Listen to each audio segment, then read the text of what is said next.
गावाची आराध्य उपासना देवता श्री राम भक्त हनुमानजी महाराज यांच्या कृपाशीर्वादाने आणि संत परंपरेतील थोर संत वैकुंठवासी मोतीरामजी महाराज, वैकुंठवासी मारुती महाराज रस्तापूर, संत श्रेष्ठ श्री माधव बाबा मळवणकर, वैकुंठवासी भगवान बाबा गडकर इत्यादी महान संतांच्या सहवासाने आणि संगतीने कोळवाडीला 100 पेक्षा जास्त वर्षाची हरिनाम सप्ताहाची परंपरा 2024 ला आपण सगळेजण शताब्दी महोत्सव साजरा करतो। या निमित्तानं सर्व ग्रामस्थांच्या वतीनं जोरात टाळी वाजवून पांडुरंगाला आराध्य देव श्रीराम भक्त हनुमानजी आणि साऱ्या महाराष्ट्राचं लाडकं नेतृत्व, तुमचा माझा मान आणि स्वाभिमान दैवत स्वर्गीय गोपीनाथरावजी मुंडे साहेबांना जोरात टाळी वाजवून समस्त ग्रामस्थांना मनापासून खूप खूप धन्यवाद। साधूंच्या वरती विश्वास आणि श्रद्धा ठेवून 100 वर्ष अत्यंत गरिबीतून कष्टातून पैनापै जोडून आपण सगळ्या जणांनी या भागवत संप्रदायाच्या विचाराला वाढवले, जोपासले, मोठं केले। याबद्दल देवाला आणि वारकरी संप्रदायाला, कोळवाडीवाल्यांचा, ग्रामस्थांचा मनापासून स्वाभिमान वाटेल अशी परंपरा आपण जोपासली, त्याबद्दल धन्यवाद। आज आपल्या या शताब्दी महोत्सवाचं सेवेचं 100वे वर्ष आणि आजची ही दुसरी ज्ञान यज्ञाची आहुती। या संदर्भाने आपल्या समस्त ग्रामस्थांनी हरिभक्तीपरायण पंडित महाराज यांच्या माध्यमातून मला सेवेचं निमंत्रण दिलं। ग्रामस्थांचं प्रेम आहे, तिसरी सेवा आहे। अधूनमधून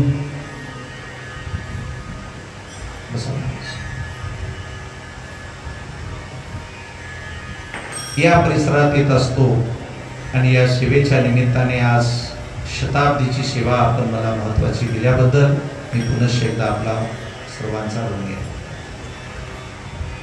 12 वर्ष सप्ताहाला झाले किती कीर्तन वेगळी असतात।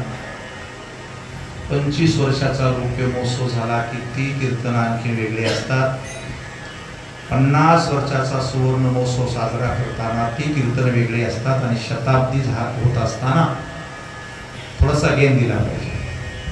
ही कीर्तन वेगळी असली पाहिजे, बेस कमी करू। तर आजचं जे कीर्तन आहे ते कानाने ऐकू नका, सरळ बसा पहिल्यांदा। पाठीचा कणा सरळ ठेवा, कारण तुमची छान जेवण झालेली आहे। गार गार वारा मंडपामध्ये येत आहे। झोपेचीच वेळ आहे 9 ते 11। यामुळं कदाचित या संगीताच्या माध्यमातून तुम्हाला निद्रा देवी प्रसन्न होण्याची दाट शक्यता आहे।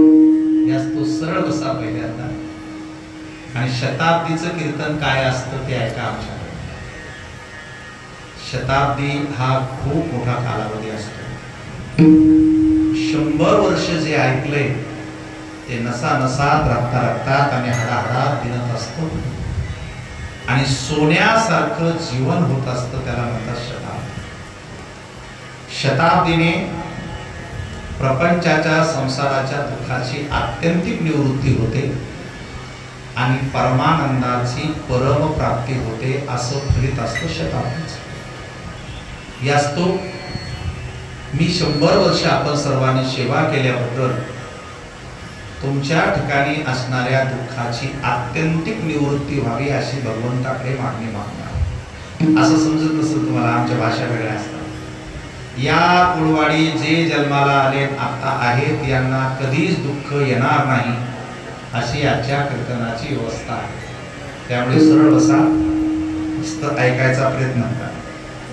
मग तुम्ही म्हणाल आमच्या मागं तर लय दुःख आहे महाराज। तुम्हाला खरं दुःख काय आहे आणि खोटं दुःख काय आहे याची कल्पना सुद्धा झालेली नाही।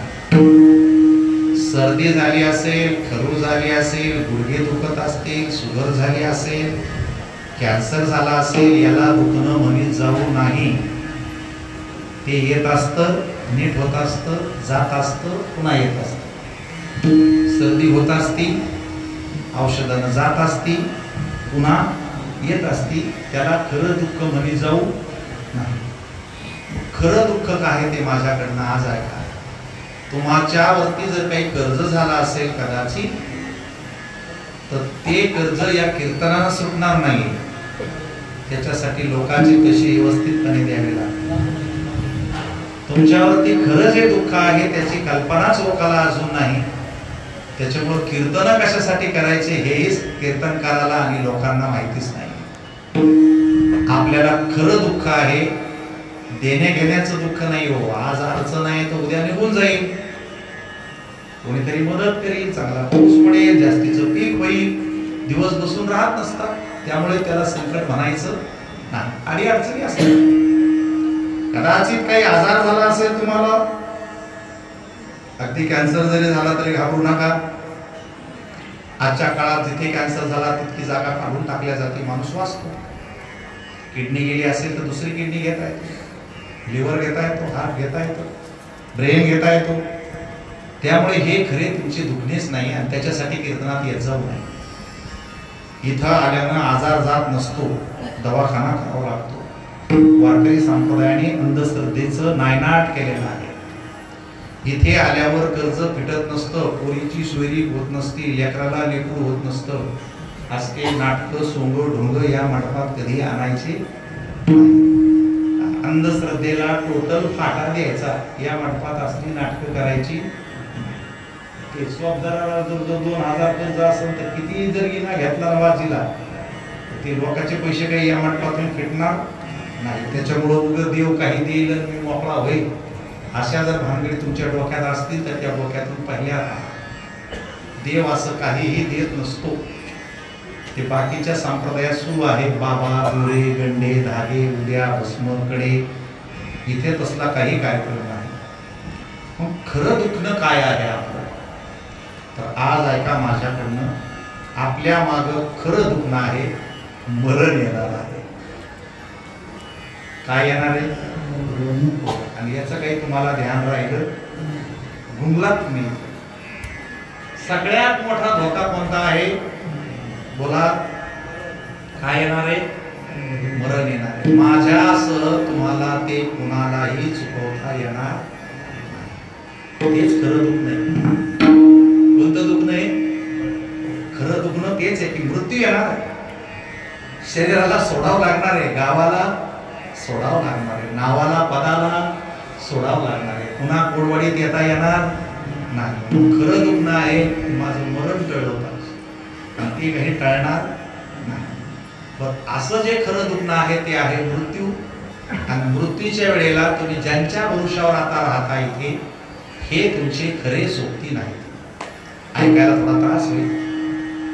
लेकरं, बाळ, भाऊ, बहिणी, हे जेवढे तुम्ही आपले आपले म्हणून गोळा केलेत ना, हे तुम्हाला आडी अडचणीत मदत करतील, उचलून दवाखान्यात नेतील.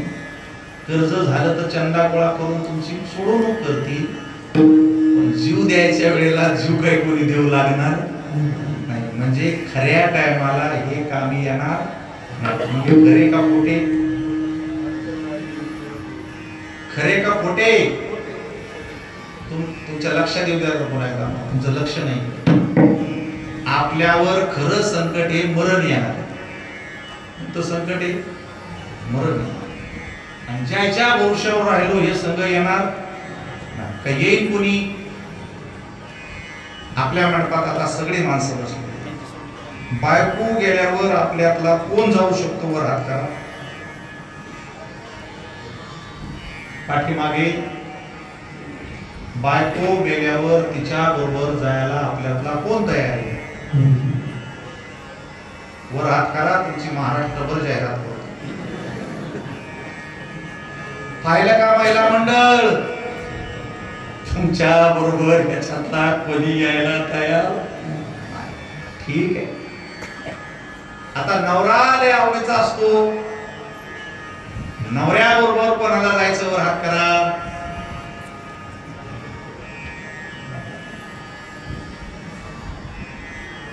हेही माणसाच्याच मागे गेल्या. आता नीट ऐका, या मंडपातलं खरं खोटं काय आहे?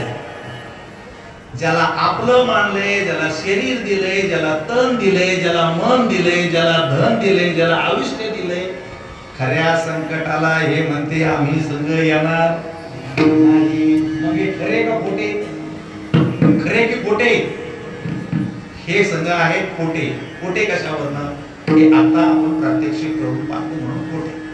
दुसरी गोष्ट अशी, ज्या घरामध्ये आपण राहतो कोळवाडीच्या, यामध्ये आतापर्यंत अनेक पिढ्या येऊन गेलेल्या आहेत आपल्या, त्यांचं काही राहिलं नाही संसारात. काल पाडव्याचा खूप छान सण झाला, सगळ्यांनी गोडधोड पक्वान जेवायला केली, पण मेलेल्या बापाची कोणाला आठवण आली वर हात करा? आला नाही. मेलेल्या सासूची किती जणीला आठवण आली वर हात करा? एकीला नाही आली. मग तुम्हाला जर तुमच्या घरातल्या माणसाची मेल्यावर आठवण आली नाही, तर तुम्ही गेल्यावर तुमची कोणीच काढणार नाही, याची दखल घ्या. टाळी वाजून भजन करा.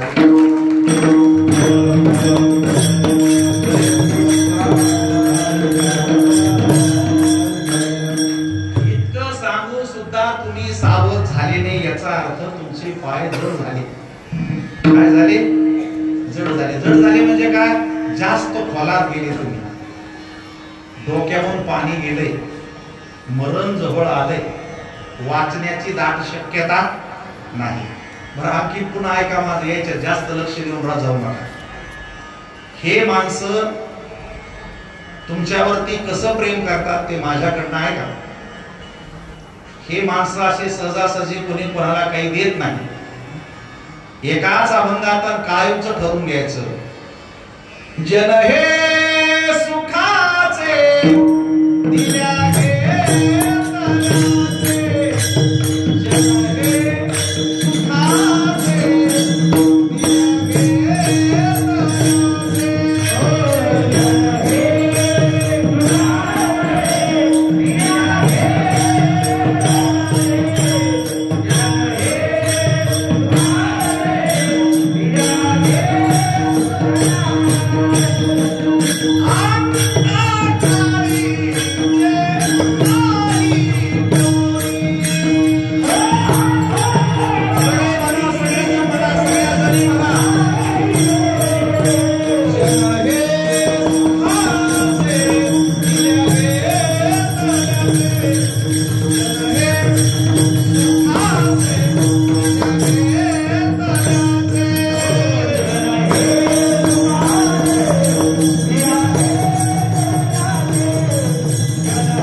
एक अभंग पुन्हा एकदा सगळे जण म्हणा.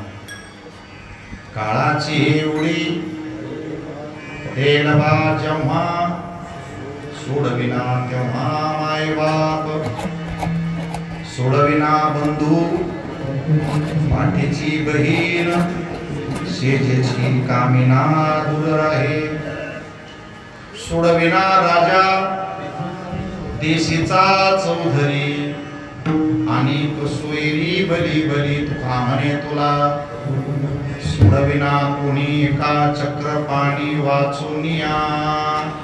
हे माझे आहे असा तुमचा भ्रम आहे. त्यांच्याशिवाय मी जगू शकत नाही हाही तुमचा भ्रमच आहे. तुमच्या संग हे येणार नाही हे तुमच्या लक्षात येत नाही हाही तुमचा भ्रमच आहे. हे असं उलट प्रेम घेऊन आपण जेव्हा संसारामध्ये राहतो तेव्हा ही माणसं जिवंतपणे प्रेम करत असतील तर आनंदाची गोष्ट आहे. तुम्ही भाग्यवान. पण माझ्याकडनं ऐका काय काय झालं होतं. एका म्हातारे माणसं बाबाची तब्येत खराब झाली. घरातल्यांना त्यांची आता खात्री वाटली म्हणून आईने मोठ्या मुलीला फोन केला, कल्पना बाबांचं काही बरं दिसत नाही, बोलून जा.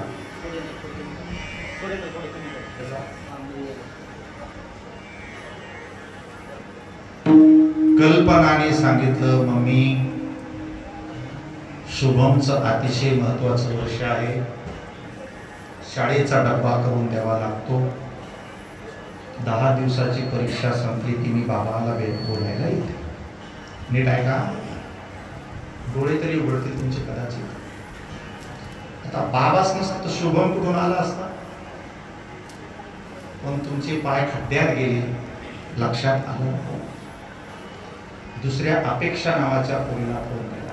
हे आमच्या कल्पनेच्याच असतात पोरी, एक कल्पना दुसरी अपेक्षा, ज्याच्यात तुम्ही नादी लागलेल्या. अपेक्षाला फोन केला, बाबाचं काही बरं दिसत नाही, बोलून जा. ती म्हणे मला साहेबांचा डब्बा करून द्यावा लागतो. सासू सासरे ती यायला सांभाळीच नव्हते, त्यांची सोय लागत नाही. 15 दिवसांनी सुट्ट्या लागल्या की मी बोलायला. योगायोगाने 2-4 दिवसांनी बाबा गेले. मुलींना कळालं, पण त्यांचे काही बोतीला हात पडले नाही. मग त्या रात्री आल्याच 12च्या आसपास. नीट आहे का? सावध व्हा. आल्यानंतर सगळे पाहुणे जसे आले तसे काही ते स्मशानात नाही गेले, घरीच आले. थोडे रडले पडले, शांत झाले, खाल्लं पिल्लं, झोपले. दुसऱ्या दिवशी पण नाही गेले ते. सावडणं तिसऱ्या दिवशी असतं. नीट आहे का? बरं का? आले बोलायला आणि गेले भेटायला किती दिवशी? तिसऱ्या दिवशी. पुढचा ऐका माझ्याकडनं आणि पटकन जागे व्हा. ज्या मुलीला आईने कल्पना देऊन सांगितलं होतं की कल्पना अपेक्षा तुम्ही बापाला भेटून जा, ह्या जिवंतपणे आल्याच नाही. त्या म्हाताऱ्याच्या देहाची पूर्ण राख झाल्याच्या नंतर यांना प्रेमाचा पाना फुटला आणि मोठी कल्पना मग म्हणाली, अण्णा तुम्हाला इथं झोप आली का? राग झाल्यावर झोप येत असते का? राग झाल्यावर माणसाला झोप येत असते का? त्याला 2 वर्षापासून झोप येत नव्हती, तेव्हा तू एकदाही भेटायला आली नाही, त्याला आंघोळ घातली नाही, त्याला जेवू घातलं नाही, तुझं काय दुःख विचारलं नाही. त्याची राग झाल्यावर हिला प्रेम सुटलं आणि काय म्हणली, अण्णा तुम्हाला इथं झोप आली का? हे इहलोकीचं उफराट प्रेम आहे, म्हणून तुम्ही मंडपातले सावध व्हा. जिवंत प्रेम करत असतील तर लय आनंदाची गोष्ट, पण शक्यतो हे मेल्यावरच जीव लावते. कधी जीव लावते? हो, त्याच्यात मग अपेक्षा नावाची पूर्वी तर लयच रडायला मोठ्या गळा काढला. मेल्यावर लय प्रेम सुटत बोलू लोकांना. अपेक्षा म्हणली, तात्या तुम्हाला लय कॉफी आवडत होती म्हणून मी कॉफी आणली ना, ती कॉफी घेऊन. मला सांगा, मेल्यावर कोणी कॉफी पित असतं? जिवंतपणी ह्या पोरीनी एकदा चहा पाजला नाही, जवळ बसली नाही, खाऊ घातलं नाही आणि राग झाल्यानंतर कॉफी पाहिजे ती. त्याच्यात बायकोला तर कहरच केला. ती म्हणली, तुम्ही आता इथं येऊन बसले, माझ्या मालकाला गंगाला तरी न्या ना. लागला कार्यक्रम. सावध व्हा सगळेजण. हे राखावर प्रेम करणारे माणसं आहेत, जित्याला बाजूला लोटणारे लोक आहेत. हे मोबाईल मधून माणसाला बोला ना. आता हे मेलेल्यावर प्रेम करते. कोणावर करते? हो, लोखंडावर, दगडावर, मातीवर जीव लावणारे माणसं वाजायला बी लागले का?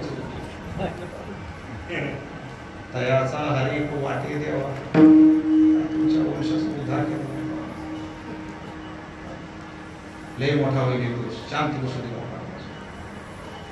सावध व्हा, सावध व्हा, सावध व्हा. आणि ज्या बहाण्यानं तुम्ही भजन करीन आता, त्याचं कारण ऐकून त्याचा नायनाट करा. तुमच्या माग कामच असते. काय असते? हो, कामामुळे दमलेले माणसं. विचाराने जेवढे गुडघे करून वर बसले, हे कशाने दमलेले?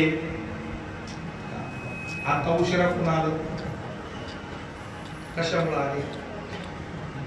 तुम्ही उशिरा कीर्तनाला कशामुळे आले? काम होतं. आम्हाला तेच ऐकायचं नाही. काम काम काम काम काम काम काम. माहिती तुम्हाला काम कोण आहे? काम ही वासना आहे, मोठा विकार. त्याने असा डंख केलाय तुम्हाला की मेल्यावर तुमचं शरीर जाईल, सत्ता जाईल, पद जाईल, नाव जाईल, गाव जाईल, पण मेल्यावर काम तुमचा जीव घेतला तरी 15 दिवस पडणार नाही. किती दिवस? हो, सगळेजण कामातून बाजूला पडा आणि पहिलं काम करा भजनाचं. मेल्यावर सगळं जातं पण काम मात्र इच्छा सोडी 15 दिवस तुमचं काम पाठीमागं राहतं. तुमचा जीव गेला, तुम्हाला स्मशानात न्यावं लागेल. हे सुद्धा काय आहे तुमचं काम आहे. तिथं सरळ उचलून पाऊस आला, डिझेल आणायचं काय पडलं, पुन्हा काम पडलं. तिसऱ्या दिवशी तुमची राख झाली तरी तुमच्या मागच्या कामाला इच्छा सोडा नाही. ती राख गंगल न्यावं लागली 10व्या दिवशी तरी कामाला तुम्हाला सोडलं नाही. अर्धे पावणे तेरवीच्या दिवशी सगळ्या गावाला जेवण द्यावं लागलं. 13व्या दिवशी त्याच्यात अर्धे पावणे म्हणले तेरवीचं खात नाही. 14व्याचं गुड जेवण करावं लागलं. मग दिलीप महाराजाचं कीर्तन ठेवावं लागलं, पंडित महाराजाचा मृदंग ठेवावा लागला, रामकृष्ण महाराजांचा हो, मग यांचा उपवास ठेवावा लागला, भीमाशंकर महाराजाला गायनाला बोलावं लागलं. हे सगळं ठरवून घ्यावं लागतं. काय करावं लागतं? यांचं ठरल्यावर लाऊडस्पीकर लावावा लागला, मंडप लावावा लागला. गोड जेवणाचा कार्यक्रम झाला. त्याची बायको चिमटे घेत होती, त्या बापाच्या नावाने एवढे पैसे घालू नको, माझ्या लेकराला काही राहू नये. 15व्या दिवशी तो म्हणला आता बाबाच्या नावाने 1 रुपया देणार नाही. किती दिवस झाले? 15 दिवस. 15व्या दिवशी 11 वाजता लाऊडस्पीकर वाला सुन म्हणे तुझं काय आता? म्हणे तुमच्या सासऱ्याला माझा मंडप भांडे सगळे लावले होते, त्याचे 5,000 रुपये लागले. ती म्हणे माझ्या सासऱ्याकडून. काय म्हणे? तिनं नवऱ्याच्या पोटाला चिमटा घेतला होता. तुम्हाला नंदीबैल माहित असेल, महादेवाच्या पुढचा एक मसन जोग्याच्या हातात एक बैल असतो, त्याला बी नंदी बैल म्हणते. पण मी सांगतो तो नंदी बैल पाहिला का तुम्ही? बायकोनं डोळे वटारले की त्याचे कोणतेच अवयव काम करीत नाही. घाली लोटांगण वंदे तो मायबापासाठी एक शब्द बोलू शकत नाही. त्याला काय म्हणायचं? नंदी बैल. त्या नंदी बैलाला तिला डोळे वाटारले, पैसे देऊ नको. तो पण बायको सारखंच म्हणला माझ्या बापाकडून घे. लय पैसे लावले म्हणजे बापाच्या नावाने. मंडपावाला जरा मजबूत होता.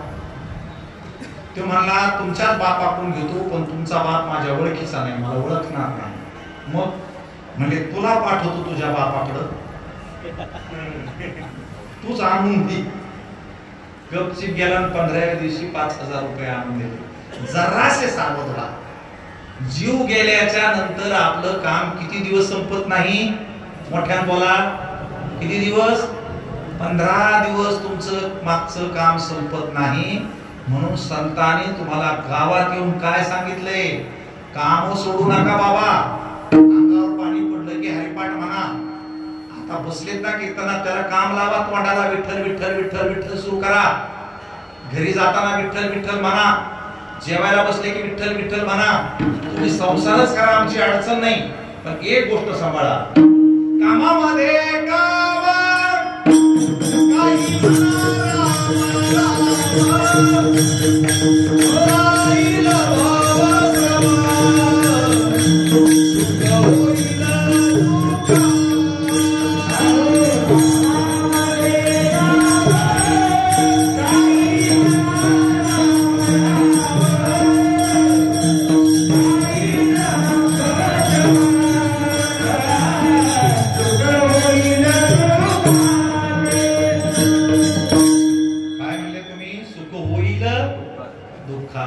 याच मंडपामध्ये दुःखाचं सुख होऊ शकतं. याच मंडपातून देवाकडे जाण्याचा मार्ग सापडतो. याच मंडपातून मोक्षाला जाता येतं, वैकुंठाला जाता येतं. याच मंडपातून जीव निरामय शांतीला जातो. याच जीवनातून किंबहुना सर्व सुखी असा रस्ता सापडतो. म्हणून हजारो वर्ष झाली लोक या मंडपावरती विश्वास ठेवून लाखो रुपयाच्या पंक्ती घेतात. कारण इथंच बरं होतं माणसाचं. कुठं बरं होतं? इथेच बरं होतं. आणि म्हणून 100 वर्ष तुम्ही घातली, इथेच आमचं बरं होणार आहे.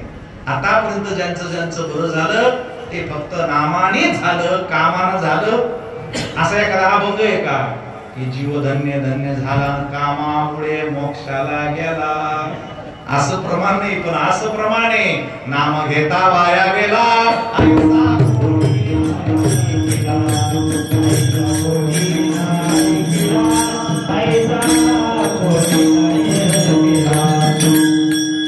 नाम घेतलं आणि वाया गेलं असं अद्याप घडलं. अहो नामाच्या संग राहिले तरी बरं होतंय तुमचं, नुसती संग संग आले तरी बरं. नामामुळे कुळाचा उद्धार होतो. अगदी पोटी लेकर रक्ताचं कोणी नसलं तरीही निवृत्ती गहिनी कृपा केली पूर्ण कुळ हे पावन कृष्ण नामे. पोटची लेकर नव्हती पण हे सगळे लेकर माऊलीचेच झाले, कारण कुळाचा उद्धार होत असतो. आणि म्हणून महाराज काय नाव आहे त्याचं? चैतन्य कैवल्य. कैवल्य हे तुमच्या कुळाचा उद्धार होतो. त्याच्या अंगामध्ये तार म्हणजे बापाच्याच अंगात आहे, ते जे रक्तात असतं का ते लेकरातच असतं. शुद्ध बीजा पोटी परवा माझी चप्पल सोडून नेली वाय का माणसा. सरपंच उठले म्हणले अरे महाराजाची चप्पल गेली, अनावधानानं नेली असली तर गावाची बदनामी होईल, आणून द्या. कोणी आणून दिली? दररोजच एक चप्पल चोरीला जायची. तो चोर कोण असेल नेमका? चप्पल चोर नव्हता हो, त्याची माय चोरटी, त्याचा बाप चोरटा, त्याची आजी चोरटी, त्याचा आजी चोरटा, त्याची खानदार चोरटा.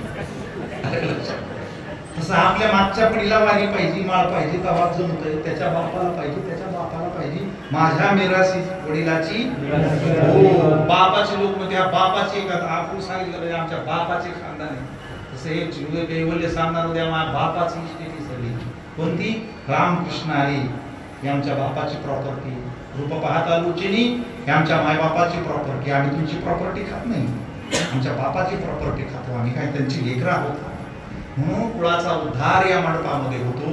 आणि कुळाचा उद्धार करणारे संत तुम्हाला लाभले. मारुती महाराज, मोतीराम महाराज, माधव बाबा, भगवान बाबा हे सिद्ध संत होते. कोणते संत होते? हो, संतांमध्ये प्रकार असतात. नीट ऐकायचा माझ्याकडनं. सगळंच पिवळं दिसलं म्हणजे सोनं नसतं, सोन्यासारखं दिसलं म्हणजे ही सोनं नसतं. सोन्या सुद्धा खरं सोनं बेंटेकचं सोनं असतंय. सध्या बेंटेकचा जमाना जास्त आला, कारण खऱ्या सोन्याचे भाव जास्त वाढले. 70,000 द्यायला परवडत नाही. तिथं 700 रुपयात नवरी नटून निघती, इतके दागिने भेटते नकली नकली. तशी महाराज सुद्धा दोन प्रकारचे असतात. ज्यांच्या दृष्टीमध्ये कधीच भेद आला नाही त्याला सिद्ध संत म्हणतात. ज्या वाणीनं कुणाची निंदा केली नाही त्याला सिद्ध संत म्हणतात. ज्यांच्या हृदयात प्रेमाशिवाय दुसरं काही आलंच नाही त्याला सिद्ध म्हणतात. असे सिद्ध कोळवाडीला पायाचे लागले. म्हणून 100 वर्षे नाही, मी आज खात्रीनं सांगेन की तुमच्या गावाचे 1000 जरी वर्ष झाले तरी हे काम तुमच्याकडे संपणार नाही. पण तुम्ही ज्या संताला गावात आणलं ती संतच तसे होते की एकदा जरी गावात येऊन गेले तर कुळाचा उद्धार व्हायचा. ज्यांच्या घरी बसले त्यांच्या घराचा कुळाचा उद्धार व्हायचा. आणि आता तुम्ही ज्याच्या मागे लागलेत का हे सिद्ध संत नाही, ते प्रसिद्ध संत आहेत. कोणते संत आहेत? हो, हे समाजाला सांगायचं जरा, लय येण्यावर पैसे द्या. सिद्ध संत आणि प्रसिद्ध संत. मुळात संत प्रसिद्धच नसतो. करील ते काय हे महाराज करी पाहे बीज. तुकाराम महाराज काय म्हणले? करा क्षमा अपराध महाराज तुम्ही. हो, महाराज सिद्ध असतात, प्रसिद्ध नसतात. लावणीवाली बाई प्रसिद्ध असते, पवाडे म्हणणारा प्रसिद्ध असतो, पहिलवान प्रसिद्ध असतो, जोकर प्रसिद्ध असतो, दादा कुडके निळू फुले प्रसिद्ध असतात. महाराज प्रसिद्ध होतो. काय होते? महाराज सिद्ध व्हावा. आणि तुम्ही ज्यांच्या मागे लागलेत का हे सगळे आळंदीतून प्रसिद्ध झाले नाहीत, देहूच्या मंदिरातून प्रसिद्ध झाले नाही, भंडाऱ्या डोंगराला प्रसिद्ध केले नाही, 1 लाख ज्ञानेश्वरी वाचली म्हणून प्रसिद्ध झाले नाही, 1.25 कोटी जप केला म्हणून प्रसिद्ध झाले नाही. हे टाकीतून प्रसिद्ध झाले. कुठून झाले? हो, हे मोबाईलचा माल आहे सगळा, व्हॉट्सअपचा, युट्यूबचा, गाण्याचा आणि टाकीचा माल असल्यामुळे ती फॅक्टरी चुकीची आहे. कारण टाकीमध्ये कीर्तन बी होतं, लावणी बी होती, गाणं बी होतंय, तमाशा बी होतंय आणि आता महाराज बी होतंय. कुठून? टाकीतून. जसं बीज तसं फळ येणार. त्याच्यामुळं तुम्ही ज्यांच्या नादी लागले ते सिद्ध संत नव्हते. कोणते संत होते? प्रसिद्ध. जे गावात आणले 100 वर्ष चालले ते संत होते. आणि ज्याच्या मागे लागले का तुम्ही ते संत नाही, जमत येतं. माणसं बेजार आहेत, ते स्वतः बेजार आहेत. म्हणून यांच्या मागे लागायचं नाही. खरे जे संत आहेत त्यांच्यावरती लोकांनी विश्वास ठेवलेला आहे. हे जे चाललंय ना सगळं, हे प्रसिद्धीमुळे नाही चाललं, हे माऊलीमुळे चाललंय, हे तुकोबारायामुळे चाललंय, हे गाथामुळे चाललंय, हे ज्ञानेश्वरीमुळे चाललंय, हे आमच्यामुळे नाही चाललंय. माझ्यासारखे कोट्यावधी कीर्तनकार जन्माला आले तरी म्हणावं लागेल तुका म्हणेच. असं एकदाही जमणार नाही का अंकुश म्हणे सुदाम म्हणे. अंकुश म्हणे सुदाम म्हणे म्हणलं की चहाला बकल झाले समजायचं. सुदाम म्हणे चालणारच नाही, कारण सुदामाची तशी तपश्चर्या आहे, ही साधना व्हावी लागते. म्हणून शताब्दी आपल्या गावामध्ये 100 वर्ष झाले, काही गोष्टी दुरुस्त करावं लागत असत्या. आता सरपंच तुम्ही वर बसले, पण तुमच्या बरोबर बरेचसे मेंबर बसले, तर मांड्या घालून बसा हे 100 वर्षांत जर सांगावं लागत असेल थोडस चुकल्यासारखं वाटतंय. 10 पायल्या वावरात पेरलं एकही ताट उगलं नाही असा प्रकार होऊ नये. टाळी वाजवा असं जर सांगावं लागत असेल कुठंतरी पडले असं त्याचा अर्थ. अजून जर वर्गणी आणून द्या असं म्हणावं लागत असेल 100 वर्षानंतर, काल्याच्या कीर्तनाच्या दिवशी जर तुम्ही माईक मध्ये म्हणत असाल की आता वर्गणी आणून द्या, त्यात तुमचं अपयश आहे. म्हणून 100 वर्षानंतर काही गोष्टी रिपेअर करायच्या असतात. त्या रिपेअर अशा करायच्या की आमच्या गावात असे संत आले, 100 वर्ष सप्ताह झाला, आमच्यात आता भेद राहिला नाही, तुमची दृष्टी सोन्यावानी करा, त्याला शताब्दी म्हणतात. हो, याच्यात भेदभाव करू नका. या जातीचा त्या जातीचा हसला तसला असं जमवणार. या मंडपामध्ये कधी जात आणायची नाही. आणि सध्या जातीची ते एवढ्या वाटडी उभा राहिल्या. माझी 22 कीर्तनं कॅन्सल झाली जातीच्या प्रकरणात. दुर्दैवानं कोणी काढले ह्या जातीचा कार्यक्रम मला समजेना. पत्रिका छापलेल्या काल्याची कीर्तन सुद्धा कॅन्सल झाली. ऐकत नाही, महाराज तुमच्यावरती प्रेम आहे, क्षमा असावी असं म्हणून कीर्तन कॅन्सल झाली. मला सांगा, या मंडपात खरंच एक जात शोधून दिसते का? नाही नाही. संतांचे जियार वाचले पाहिजे. यारे यारे लहान थोर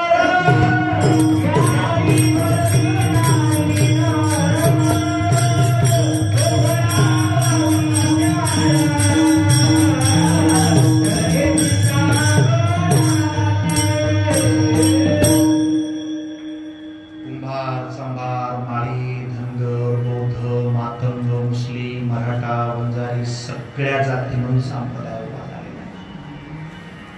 त्यामुळे जे कोणी या मंडपात जात आणतील परमेश्वर त्यांना कधी माफ करणार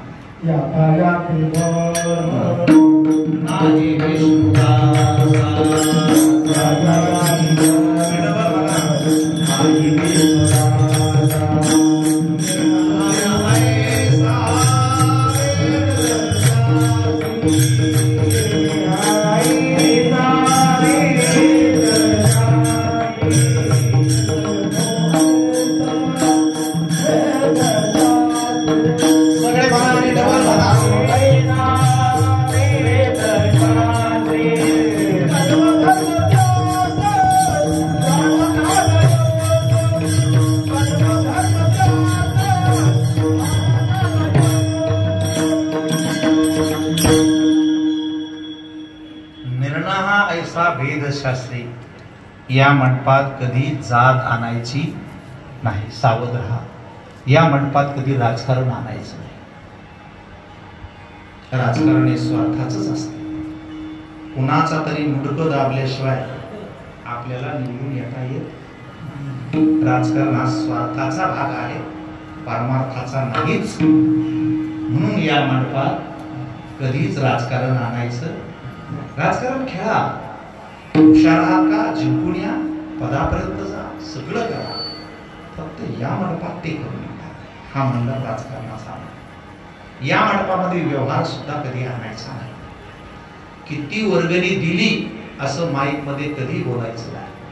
देवाने लय दिलं मला, करोडो रुपयाचा मेंदू दिलाय, अब्जावधीचे डोळे दिलेत, आयुष्य दिले, संधी दिली, सगळं त्याचंच आहे. थोडासा भाग माझ्या आयुष्यातून ईश्वरी कर्माला सत्यकर्माला जात असेल तर माझं नाव घेण्याची काही गरज नाही. मी 10,000 रुपये दवाखान्याच्या एका मिनिटात भरलो, कधी माईकमध्ये नाही सांगितलं. मी पोलीस स्टेशनचे 25,000 रुपये भरले, मी कधी नाही सांगितलं. पण मी दान केल्याचे कशाला सांगायचे म्हणून कधी सांगत जाऊ नये. इथे व्यवहार आणून जाऊ नये. तुम्ही म्हणसा महाराज अहो व्यवहारात तर आता आम्हाला तुम्हाला पाकिट द्यायचं आहे कीर्तन झाल्यावर. अहो हे कीर्तनाचं पाकिट व्यवहाराच्या नियमात बसत नाही. सावधपणाने ऐका. कशात बसत नाही? व्यवहाराच्या नियमात बसत नाही. व्यवहारात कुणाचा पैसा घेतला की वापसच द्यावा लागतो, नाही दिला तर चौथा विकीवर पाय देऊन परत घेतात. मी आयुष्यभर घेतलेले पैसे कधीच परत करायचे नसल्यामुळे ती व्यवहारात बसत नाही. दुसरी गोष्ट, आता व्यवहाराची वेळ नाही. सगळ्या दुकानं बंद झाल्या, किराणा बंद झाले, कापड दुकानं बंद झाल्या, आडती बंद झाल्या, बँका बंद झाल्या. व्यवहारातलं कोणतंच दुकान चालू नाही. काय चालू नाही? अगदी तुमची घरं सुद्धा बंद झाली. म्हणून तुम्ही 11 वाजता जे पैसे देता ते पैसे नसते, तो एक भगवंताला दिलेला प्रसाद असतो. देणाराने सेवा म्हणून द्यावी आणि घेणाराने प्रसाद म्हणून घ्यावा, व्यवहार म्हणून घेऊ नाही. तेव्हा दोघांचं कल्याण होत असतं. त्यामुळे हा पांडुरंगाचा प्रसाद आहे. कशाचा प्रसाद आहे? हो. अजून तुम्ही माणसा शाखा घ्यायला लय भारी असते. तुम्हाला तर जास्तीचे पैसे द्यावं लागते. इतक्या भानगडीत पडू नका. जेवढी पाहुणी मोठ्या घरची बोलली ना तेवढी नाटी चांगली घ्यावा लागते. हे तर कळलं ना तुम्हाला. आपली गल्लीतली आणली तर तिला घरातलीच चालती, पण आमदाराचीच बायको बोलली तर तिला घरातली कसं चाललं? अशावरून हा देण्या घेण्याचा कार्यक्रम नसतो. तुम्ही जे मला हार घातलेत ना ते मला कधीच घातले नाही. मी परवा दिवशी येतो, मला कसे काय हार घालणार तुम्ही मला आज रात्री पाकिट देणार आहे, मला पैसे देता असं जर तुमचा आरोप असेल तर मी रोज येतो पहा. उद्या काही पैसे देणार नाही. त्याच्यामुळे हे पैसे माझे नव्हते, हे सेवेचं दान होतं. त्याच्यामुळे मला पैसे देत नाही, मला तुम्ही हार घालीत नाही. तुम्ही जेव्हा माझ्या गळ्यात हार टाकले ते निमित्त होतं. हार तुमचे गळ्यात पडले आणि ते पांडुरंगापर्यंत गेले. ही या मंडपाची ताकद आहे. तुम्ही पंक्ती घेतायत ना त्या लोकांसाठी नाही घेत. जेव्हा गाव जेवून निघतो का तेव्हा जनता जनार्दन देऊन निघत असतो आणि पांडुरंग परमात्मा तृप्त होत असतो. तया सर्वात्मका ईश्वरा सुकर्म कुसुमांची विरा पूजा केली होया पारा तोषा लागे. संतांनी आम्हाला काय दिले तर संतांनी आम्हाला भेदभाव घालायचा सांगितला. 100 वर्ष जर गावाला पूर्ण झाले असतील तर आजपासून एकमेकाकडे पाहताना नजर सोन्यासारखी करा, चांगल्या रीतीनं बघा. गाव सुखाचा होईल, स्वर्गासारखा होईल, किंबहुना सर्व सुखी राहील.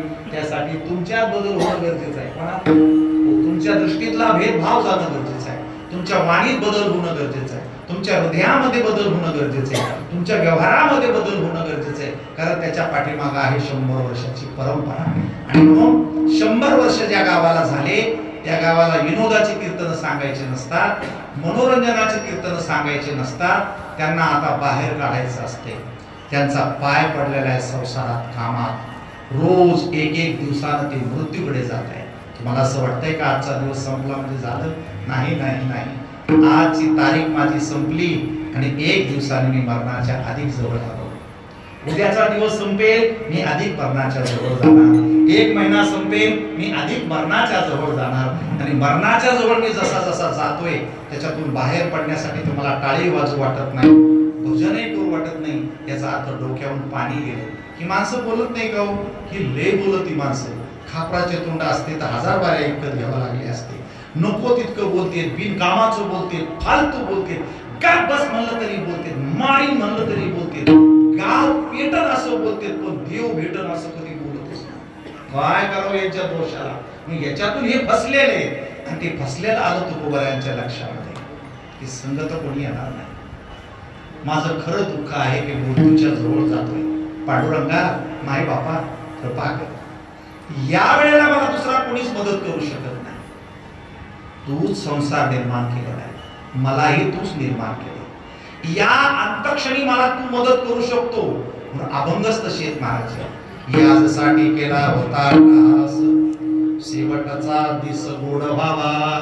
तुकोबारायांनी संसारातलं पांडुरंगाला काही मागणं मागितलंच नाही, पण देवावरती खऱ्या अर्थाने विनंती केली. अभंगाच्या पहिल्या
संसारासाठी तुम्ही जितक्या क्रिया केल्या त्या सगळ्या पाण्यात गेल्या. संसाराला कधी फळ येत नाही, त्याला कधी फुल येत नाही, त्याला कधी सुगंध येत नाही. यया फलन चुंबिता फुलन तुरंबिता, जो काही पडतो सुद्धा तो रोजिहा. त्याला काही सार नाही. माया वाकड्या झाल्या काम करून करू, पण म्हातारीनं आम्हाला आयुष्यभर सांभाळला असे उपकार कुणाला नाही. इथे एकदा तरी टाळी वाजली ना तरी उद्धार होऊ शकतो. म्हणून समुद्राचे 4 प्रकार आहेत. भारताच्या 4ही दिशेला समुद्र आहे, त्याला पाण्याचे समुद्र म्हणतात. त्यातून तरुण जायचं असलं तर नावेतून विमानातून पलीकडे जाता येतं. पण मेल्याच्या नंतर एक समुद्र लागतो रक्ताचा, वैतरणी नदी म्हणतात त्याला. पाप पुण्य असेल तर तरुण जाता येतं, पापी असेल तर तिथेच त्याचा समाप्ती. देवाच्या जवळ गेल्याच्या नंतर तिथे एक समुद्र असतो, क्षीराचा सागर उपमन्या. भगवंताच्या जवळ गेलं तर दुधाचा समुद्र आहे, तिथे राहतात देव. तिथं जरी पोहोचले ना तुम्ही तरी जास्त वेळ राहता येणार नाही. पुण्याची पावटी सरे सगळे हो, पुण्य संपलं की तुम्हाला तिथूनही ढकलून देणार. मग कुठे पडणार तुम्ही? जन्म मरणाच्या सागरात. त्याला म्हणतात भवसागर. मायबाप हो, कायम ध्यानात ठेवायचा आजपासून. कोणत्याही देवाच्या पुढे उभे राहिले ना, लेकरं बाळ पैसे कधीच मागायचं नाही, ते देव देतही नाही. त्याला एकच मागायचं, बुडता आवरी मज भावाचे सागरी. वाचो पांडुरंगा, कळत नाही मला. तुम्हाला जाळ माहित असेल, विस्तो मेल्यानंतर विस्तवाचा त्रास होत नाही, पण जिवंतपणे एक त्रास असतो, त्याचं नाव आहे माया जाळ. कोणता त्रास आहे? हो, ती विस्तू डोळ्यात दिसत नाही, पण आतून सगळा ताप आलेला असतो माणसाला. सनिताप, पश्चाताप, तळमळ, धावपळ, ह्या ज्या गोष्टी आहेत ह्या त्याच तापाच्या आहेत. त्रिविध तापाची झाली ओळवण, देखील चरण विष्णवांचे. पांडुरंगाच्या चरणी मागणं मागितलं, बुडता आवरी मज भवाचे सागरी, बुडता आवरी मज. इथे कुणाला जाता येतं त्यासाठी शिक्षाही दृष्टांत जरा सुधारण देऊ नये का? युद्ध झाल्याच्या नंतर कौरव पांडवांचं भगवान श्रीकृष्ण धामाला गेले आणि पांडवांनी मग स्वर्गारोहण करण्याचं ठरवलं. बद्रिकाश्रमामध्ये गेले, तिथून माना गावातून आणखी पुढे गेले, सरस्वती नदी पार केली आणि द्रौपदी सोबत एक पुत्रा आणि हे 5ही पांडव सदेह स्वर्गात जाण्यासाठी निघाले.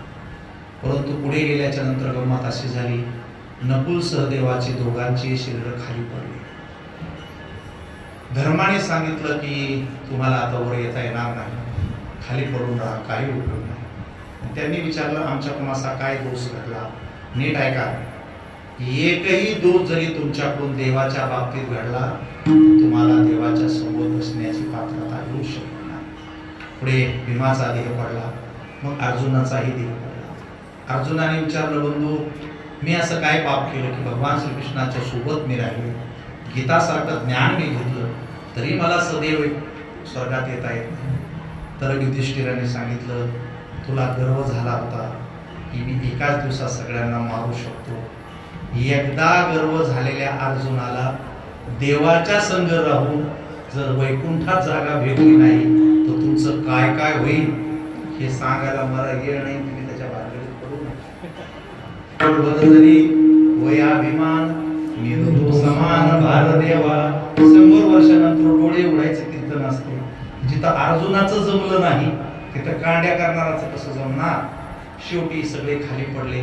युधिष्ठिर आणि त्यांच्या बरोबर एक पुत्रा वैकुंठाच्या दारापर्यंत गेले. स्वर्गात गेल्याच्या नंतर त्यांना चोपदाराने अडवलं की युधिष्ठिर तुम्हाला आत येता येईल पण कुत्र्याला बरोबर येता येणार. युधिष्ठिराने सांगितलं की तो प्राणी आहे आणि माझ्या सहवासामुळे, माझ्या विश्वासामुळे माझ्या भावांचे शरीर खाली पडले पण याचं शरीर खाली पडलं नाही. अर्थात हा प्रामाणिक असला पाहिजे. कोण? पुत्राने ऐका ना, माणस चोऱ्या करते तर कुत्री पकडून देते, काय हाणून घ्यायची पाळी येतात. हे असला कार्यक्रम आला. मग त्या कुत्र्याला संघ घ्यायचं तर युधिष्ठिर म्हणले कुत्र्याला संघ घेता येणार नाही. मग युधिष्ठिराने काय सांगितलं, जर माझ्या संघ राहणाऱ्या कुत्र्याला जर तुम्ही आत येऊ दिलं नाही तर मला सुद्धा तुमचा स्वर्ग नको, मी कुत्र्याबरोबर परत जातो. असं म्हणल्याबरोबर ते कुत्र्याचा देह नष्ट झाला आणि भगवान विष्णू त्याच्यातून प्रगट झाले. कारण तो कुत्रा नव्हता, तो देव होता. परीक्षा पाहण्यासाठी आला होता. देव खऱ्या खोट्याची नेहमी परीक्षा घेतो. हा मंडप सत्याचा मंडप आहे. कशाचा मंडप आहे? पत्त्याचा नाही बरं, हो, सत्तेचा नाही, निवडणुकीचा नाही, पत्त्याचा नाही. कशाचा मंडप आहे? फक्त सत्याचाच मंडप आहे. इथं जे कोणी केले आणि ज्या देवाकडे तुम्ही आलेत का, हे आमचा देवच त्याचा आहे. सत्य तू सत्य तू सत्य तू. मग आज ऐका, ते 100 वर्षात जर जमलं नसेल तर रिपेअर करून घ्या. मग ते रिपेअर करायचं काय, तर शोधावं लागल अभंगाच्या दुसऱ्या.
माणसाची इमानदारी त्याच्या शब्दात असायची.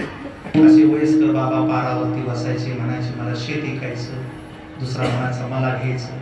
बोल केवढ्याला देतो म्हणे, 500 रुपयाला 5 एकर देतो. इसार केली देतो मला 1 पैसा. बाकीचे पैसे कधी म्हणे 2 वर्ष.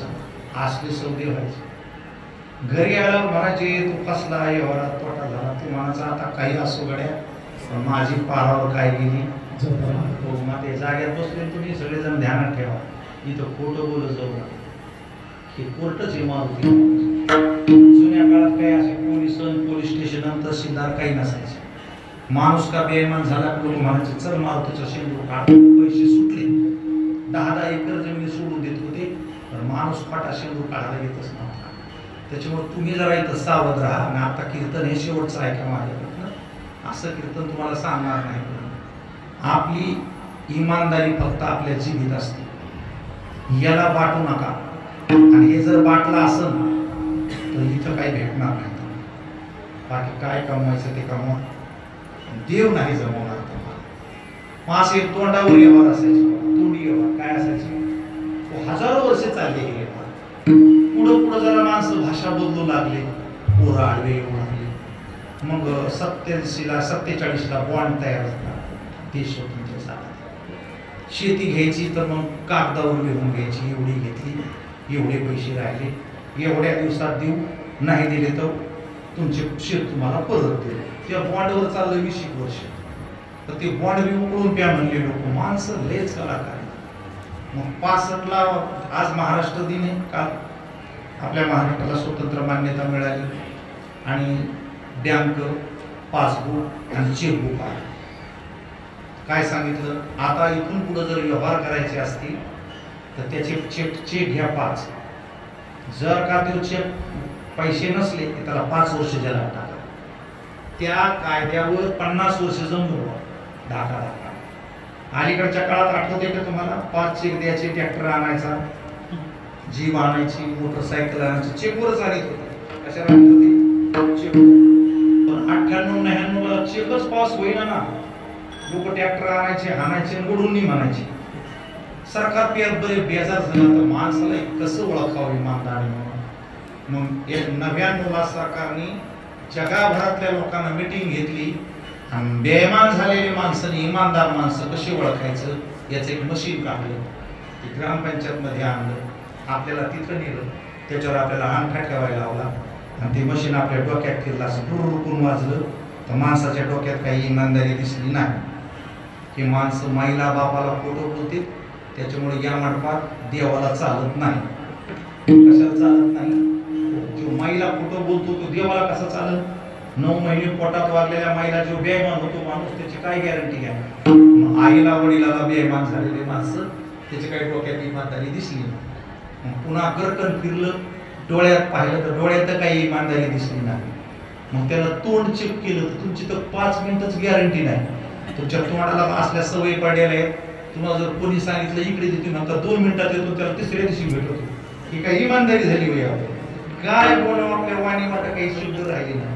त्याच्यामुळे तोंडात तर काही इमानदारी मशीनला दिसलीच नाही. मशीनला गळ्याला पकडलं, गळ्याला. पूर्वीच्या काळी गळ्यात इमानदारी असायची. अरे माझे पैसे चोरले का? ते म्हणायचं नाही रे बाबा, असं काकडं ओढलं की त्याला सोडून द्यायचे. माय म्हणायचे साखर खाल्ली का तू? आई नाही खाल्ली ग, असं ओढलं की त्याला सोडून द्यायचे. त्याच्यामुळे या गळ्यातली पण इमानदारी गेली. मग काळीच तपासून पाहिलं माणसाचं, याच्या काळजात कुठेतरी इमानदारी दिसती का? तर ते बेईमानच निघलं, बहिणीशी भावाशी. त्याच्यामुळे ते मशीन काही तिथं ट्रॅक झालं. मग पोटात तपासून पाहिलं तर पोटातले गोष्टी सापडल्या, पण इमानदारी काही सापडली नाही. पायातही सापडली नाही, हातातही सापडली नाही. मशीन बेजार झालं. माणसाला इमानदार ओळखायचं कसं? डाव्या बोटात शोधलं दिसली नाही, ह्या बोटात शोधलं दिसली नाही, ह्या बोटात शोधलं दिसली नाही, याच्यात शोधलं दिसली नाही.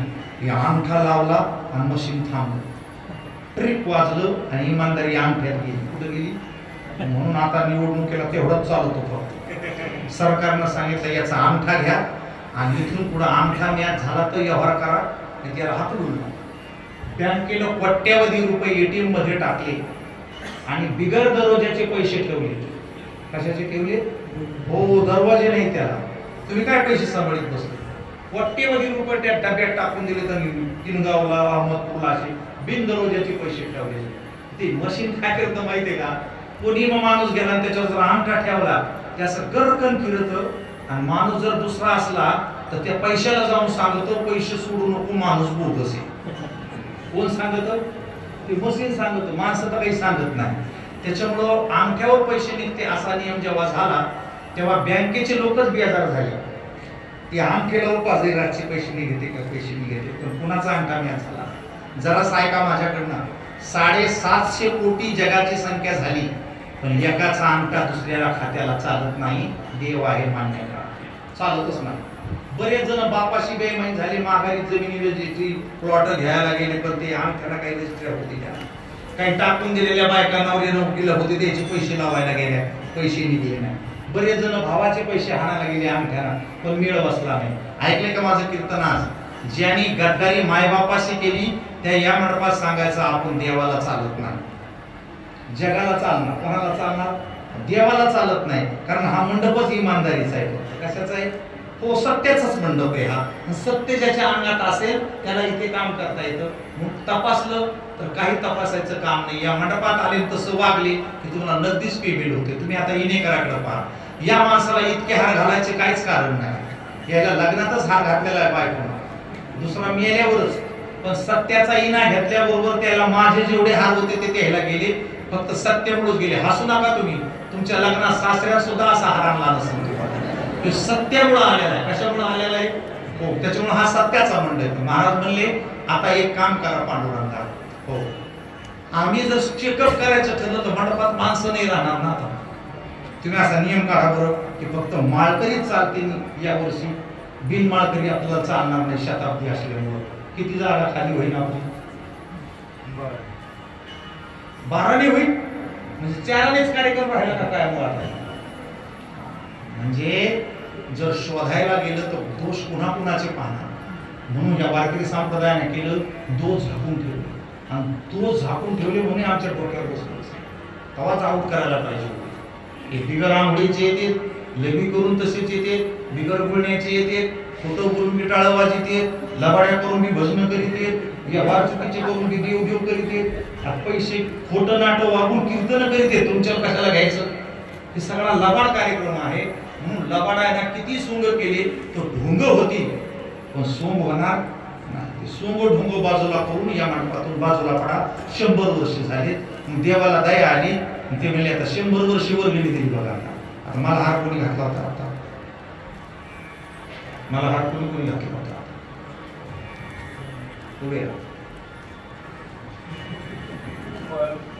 तुमच्या गळ्यात माळ आहे का?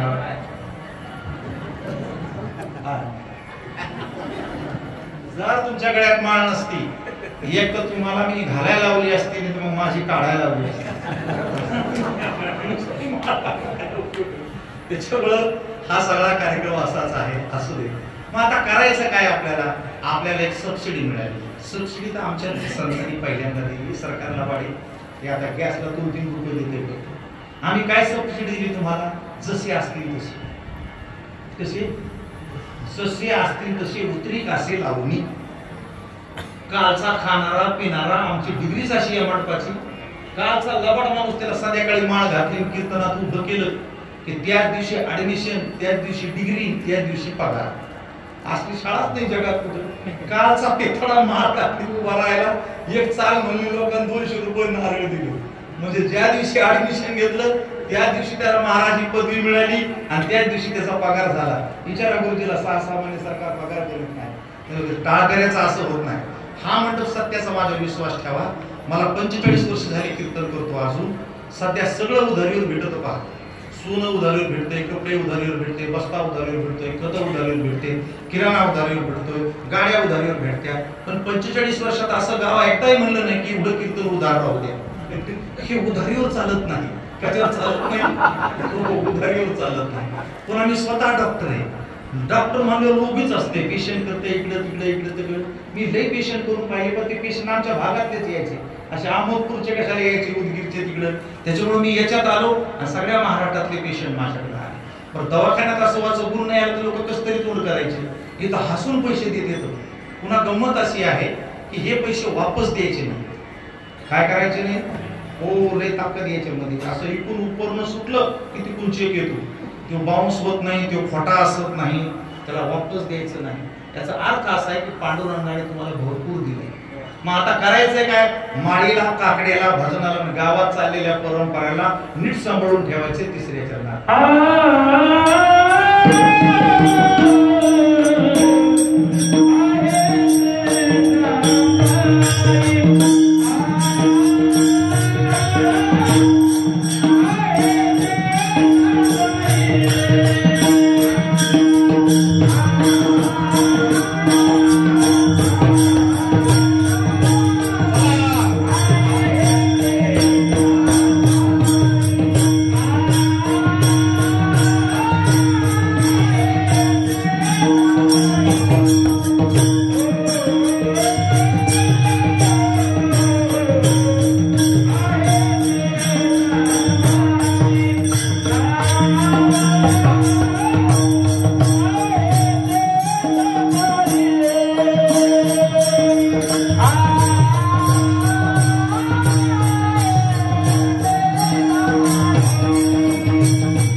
100 वर्ष जोपासला त्याचा परिणाम असा झाला, या सप्ताहाने तुम्हाला संत दिले, पंडित महाराज, भीमाशंकर महाराज, राम महाराज, हे या सप्ताहाचं फळ.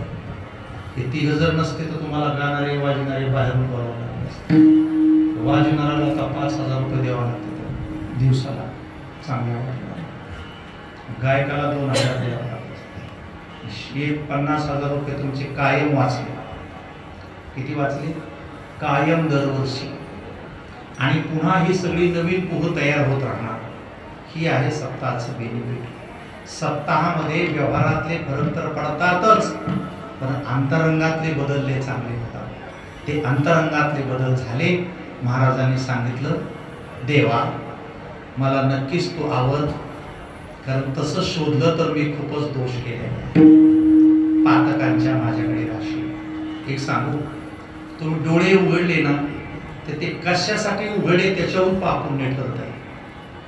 कुणाला बरं पाहण्यासाठी उघडले, का वासनासाठी उघडले, का विकारासाठी उघडले, का द्वेषासाठी उघडले, त्याला पश्यन स्मरण स्पर्शन दिग्रहण नशनन गच्छन सोपे सुसन असं गीतेमध्ये सांगितले की जांभळी दिली तरी पाप लागते, अंग हरलं तरी पाप लागते, उठला तरी पाप पुण्य लागते, पाप आणि पुण्य दोन्ही लागते. मग याची तू सुटका कशी होणार आपली? तर आपण दोष आहे ना त्याला आवरू शकत नाही. लय दोष आहेत आपल्याकडे. तुम्ही बघा, तुमच्या स्वतःच्या डोळ्याला विचार बरोबर, तुम्ही आतापर्यंत खरंच डोळ्याला लगेच सगळं चांगलंच पाहिलं का? नाही, लाज वाटत तुमची. डोळ्याची तर काही गॅरंटी नाही, कधी काय पाहिलं असेल आणि काय मनात आलं असेल.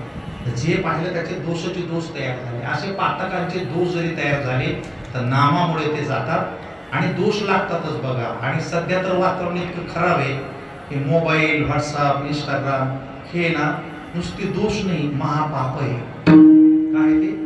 हो, ज्या वयात जे पाहू नये, जे दिसू नये ते दिसतं आणि आपले लेकरं सगळं काही विसरून त्याच्या मागे निघून जातात. एक दृष्टांत सांगतो तुम्हाला की दोष कसे लागतात आणि कसे घालवायचे ते सोडून मी कीर्तन सोडून देतो. कोळवाडीवाणी गाव होतं, 100 वर्ष शताब्दी केली. गावातला सप्ताह झाला की जत्रा होती. गावगावात आता तसंच आहे. चैत्राच्या महिन्यात इकडं सप्ताह झाला की तिकडं जत्रा असते, देवीची सोंग असते तर गावगावात. मग आता ते कसं जुनं गाव, आता तुमच्या गावात जत्रा मित्र काही नाही, सप्ताहचा आहे सगळा. सप्ताह झाला, दुसऱ्या दिवशी ती जत्रा सुरू झाली. आता 7 दिवस कीर्तन ऐकल्याचे परिणाम होणारच का नाही? आता आम्ही ज्यांच्या घरी जातो, जेवतो, उठतो, बसतो, या घरी परंपरा असते. मग आम्ही ज्यांच्या घरी थांबलो त्या घर असं होतं की बाई 40 वर्षापासून दोन्ही हरिपाठ घेत होते. नवरा बी दोन्ही हरिपाठ घ्यायचा. आणि असल्या घरातले लेकरं मोबाईलवाले ते म्हणले, आजोबा ते कीर्तनात काय नादी लागला तुम्ही? तिकडं राजा हरिश्चंद्राचा पिक्चर आलाय, सगळं डोळ्यानं दिसतंय, बोलतंय, ते पैसे द्या तिकिटाला आणि चला आमच्या बरोबर पिक्चर पाहायला. हातोपाय दाबले, म्हाताऱ्याला तयार केले. 2-3 पोरींनी कांगवा घेतला, म्हातारीचे केस विचारायला सुरुवात केली. आजी काय बसली त्या कीर्तनात जाऊन, काही समजणं उंज. संत सखुबाई लागली, जातं फिरतं, देव बोलवतो. आता म्हातारीला काय, जुन्या माणसं ते लाडी गुडी तयार केलं, त्याला ते 2-4 पोरी म्हातारीला टाकीत घेऊन गेले. आता ज्या टाकीत नेलं त्या टाकीत पिक्चर सुरू झाला होता ऑलरेडी. एक जणांना एका बाईचे हात धरले होते आणि 3 जण तिला मारित होते. म्हातारी जशी गेली तशी माराहानी दिसली त्यांना. काय दोष असेल पंडित महाराज या लोकांचा देव जाणे. याला कीर्तन म्हणले की झोपा येते, मारा मार्या म्हणल्या की साऱ्या रात जागत राहते, असे डोळे वटवू वटवू. त्याच्यामुळं मारामारीचं पिक्चरचं चित्र पाहिलं, म्हातारी लागली रडायला. आजी पोरी का रडती ग तू? ती म्हणे, हे मारित आहे कोण कोणी ग? त्या पोरी म्हणल्या, आजी जी बाई आहे ना ती सून आहे, आणि जी मारिती ना तिचा नवरा आहे, तिचा सासरा आहे, तिची सासू आहे. लागली ना म्हातारी जास्त रडायला. पोरी म्हणले, आजी तू का रडती? म्हणे, बाई माझं लग्न झाल्यावर तुमचा आजा असंच मारित होता ग. जे पाहिलं ते स्वप्नी दिसल्यासारखा कार्यक्रम झाला. म्हातारी लागली रडायला. त्या पिक्चरचं नाव होतं कधी करशील लग्न माझं. 2 हरिपाठ घेत होती म्हातारी, 40 वर्ष. पिक्चर पाहायला डोक्यात बसला, वाटाणा तेच म्हणत गेली, स्वप्नही तेच पडलं. सकाळी उठली ना, आंघोळीला बसली, हरिपाठच येईना. पिक्चरच नाव येऊ लागलं, कधी करशील लग्न माझे तुझं ठावे सर्वेश्वरा. ज्ञानोबरायाचं दृष्टांत आहे. चित्र पाहिलं आणि भावना बदलली. आता ज्या टाकीमध्ये म्हातारं नेलं होतं का, वयस्कर म्हातारी झाली आपल्या बाबावानी, टाकीत नेऊन बसल्याच्या नंतर ते दिवा विझला ना, पिक्चर सुरू व्हायच्या टायमाला. जुने माणसं ओरडले, दिवे कवळी जवळले. म्हणले, गप्प बसा, हे आपलं घर नाही, पाठीमागून उजेड आला आणि पडद्यावर चित्र दिसू लागलं. पिक्चर होता जुना निसर्ग राजा. त्याच्यामुळे पडद्यावर एकदम आभाळ, ढग, गारा, वारा, विजा राजा चमकायचं, पाणी पडायचं असं. एक नदी आली, कमरा इतकं पाणी तिच्यामध्ये. ते म्हाताऱ्यानं पाहिलं, लागलं म्हातारा उठून धोतर वर करायला. कहून पडतात ते म्हणले वाहून जाऊ. आयुष्यात कधी पाहिलंच नाही तो कार्यक्रम. त्याच्या पोराने का बसा. आणि वारं वावदन गेलं आणि पडद्यावर घुंगरू वाजलं. जर का तुम्ही या मंडपात घुंगरू वाजलं ना, तुमच्या 200 पिढ्या मातीचा ना, घुंगरू चालत नाही. घुंगरातले दोष असतो. घुंगरू तो मास्तर पाहायचा कसा झाला. घुंगरू वाजलं, सुंदर नटी आली आणि म्हाताऱ्याची नजर त्या पोरीकडे गेली. दोष कसे असतात ते सांग. पडदा असतो इष्टमन कलर. इष्टमन कलर म्हणजे पुढं बसणाऱ्याला असं वाटतं माझ्या समोर आहे, इकडं बसणाऱ्याला असं वाटतं माझ्या समोर आहे, आणि इकडं बसणाऱ्याला असं वाटतं माझ्या समोर आहे. त्याच्यामुळे म्हातारा पुढं बसलं. त्या पोरीने सास्त केलेला होताच. वाद्यले घरी वाजलं, घुंगरू वाजलं. पोरीनं असा करकनिडा घेतला, म्हाताऱ्याकडे बोट केलं. असं बोट केलं गाणं म्हणता म्हणता. यायची अशी भावना झाली की ती मलाच बोलली. हे पिक्चरची कथा झाली. आणि ते गाणं असं होतं बघा, ऐका. तुमचं ते सिस्टीम मला बदला गड्या पुढे सकाळी. त्याचं तोंड दिसत नाही. हा काय करायचं काय नाही. हे तो न पाहता सोयरिकीचा कार्यक्रम चाललाय. तिने असा येढा मारला आणि पोट केलं. तुला मी प्रबळ कमी कर सहज पाहिले रे गेले हरवुनी. पुन्हा येढा मारला, पुन्हा पोट केलं. साजना मी तुझी कामिनी तुला सहज पाहिले रे गेले हरवुनी. याला असं वाटलं ही मला बोलली. जर त्याचं लक्ष त्या पडद्याकडे लागलं महाराज, त्याची गुडघे दुखाना, कंबर दुखाना, तांबड्या घेऊना, त्याला झोप येईना. 2.5 घंटे पिक्चर झाला. जाता जाता पिक्चर मायावी असतो. पिक्चर, मोबाईल, इंस्टाग्राम, फेसबुक, टीव्या माणसाला भुलवण्यासाठी असतात आणि भुलून पडलेल्या माणसाला सावध करण्यासाठी कीर्तन असला फरक लक्षात घ्या. ती पुन्हा जाता जाता पूर्ण डोळ्यात पाणी आणलं. ती मात्र असंच बसलेलं होतं. ती पुन्हा म्हणली तुला तुम्ही बी किती कलाकार आहे. मी आल्यापासून हसले नाही राहतो. काय सांगतो पुरीचं नाव घेतलं खूप हसले. हे असो हे असो असे टपटप पाहत होते. 2 घंटे झाले. तर ते मी गाणं म्हणलं की सगळे खळखळून हसले. हे सगळे तुला थोडे भरून आले सहज ह्याचा लय जीव लागला. पाहिले रे गेले हरवुनी. कसं झालं मात्र. साजना मी तुझी कामिनी तुला सहज पाहिले रे गेले हरवुनी. उजेड झाला. लोक उठले, निघून गेले. म्हातारं जागीच बसलो. पोर म्हणले आजोबा आपल्याला घरी जायचं. म्हातारं म्हणलं आपल्याला घरी जायचंच नाही. सगळे लोक उठून गेलो. टाकीचा मालक आला. ते मला बाबा टाकी बंद करायची. ते म्हणले मला टाकीच्या मालकाला बोलायचं. म्हणजे मीच टाकीचा मालक. म्हणले साहेब मला त्या पोरीला जरा 2 शब्द बोलायचे. पोरगी पोरगी बिरगी काय नसते आमच्याकडे. असं खोटं बोलू नका साहेब. ते वारं वावदन आलं होतं. त्याच्यानंतर आली ना ती मला सांगून गेली. माझा काळ जरा धक्का बसला. म्हणजे तिला बोलल्याशिवाय मी जाऊ शकत नाही. ते टाकीवाला मला बाबा तुम्हाला ती बोलायची नाही. हे म्हणलं डबल तिकीट काढलं तुझं पण मला 2 शब्द बोलू द्या. ते म्हणले तू तिबल तिकीट काढलं तरी तुला ती बोलायची नाही.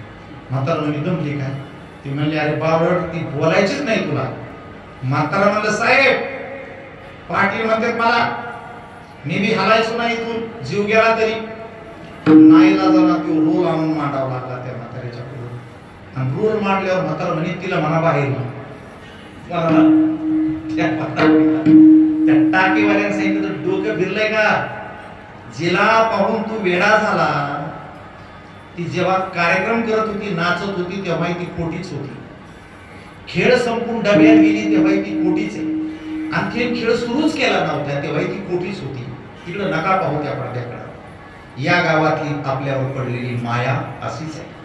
आपण जन्माला येण्याच्या अगोदर सुद्धा हे गाव असंच होतं. आता आपण जिवंत यांच्यात राहतो तरी हे असंच आहे. आणि एका सेकंदात जरी तुम्ही मेले ना, इथे काहीच फरक पडणार नाही. हे असंच चालत असणार. याला म्हणतात माया. ती माया कशाने विद्वानाच्या बापाला जात नाही, पण तिचं एकच सूत्र तुकोबरायांना माहित आहे.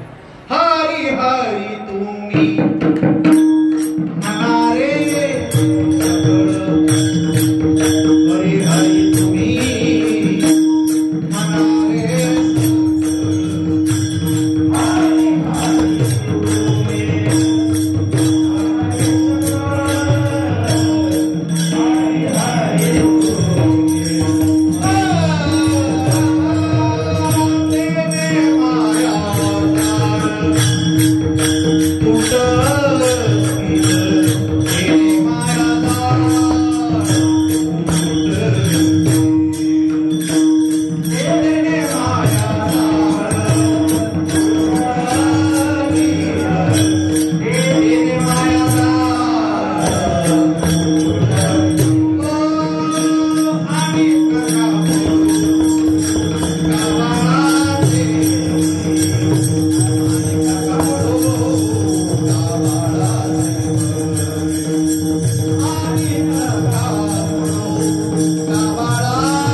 त्यांनी तुम्हाला फसवलं नाही. संसारातली सगळी माणसं फसवणारी असतात. त्यांनी तुम्हाला नाम दिलं, ज्या नामामुळे तुम्हाला योग याग विधी उपवास तपास करण्याची काही गरज नाही. रामकृष्ण हरी मंत्राने आपला उद्धार होऊ शकतो. हे वारकरी संप्रदायाचं महान तत्व कोळवाडी यांनी 100 वर्ष जोपासले. साष्टांग दंडवत घालून सगळ्या गावकऱ्यांना मनापासून धन्यवाद.